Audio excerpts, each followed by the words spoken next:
സാന്ത്വനം 2-ൽ നമുക്ക് കാണാനായിട്ട് കഴിയുന്നത് അലോക് ജയിലിലേക്ക് പോകുന്നൊരു കാഴ്ചയാണ്. ഇവിടെ കോടതി വിധിയും കാര്യങ്ങളൊക്കെ വരാണ്. കോടതിയിൽ വാദം നടക്കുകയാണ്.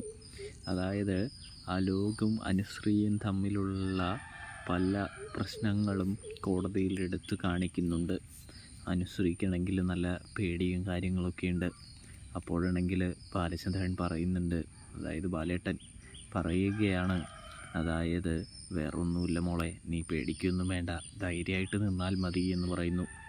അപ്പോൾ വക്കീലും പറയുന്നുണ്ട്, എന്തെങ്കിലും പതറിയോ വിക്കിയും മൂളിയൊക്കെ പറഞ്ഞാൽ കോടതി വിചാരിക്കും, തീർച്ചയായിട്ടും എന്തോ നമ്മൾ പറഞ്ഞു പഠിപ്പിച്ചതാണെന്ന്. അപ്പോൾ അനുശ്രീക്ക് എതിരെ ഭയങ്കരമായ പ്രശ്നം ഉണ്ടാവാൻ സാധ്യതയുണ്ട് എന്ന് പറയുന്നു. എന്നിരുന്നാലും അനുശ്രീ ധൈര്യപൂർവ്വം സത്യങ്ങളെല്ലാം തുറന്നു പറയുന്നത് കാണാനായിട്ട് കഴിയുന്നു.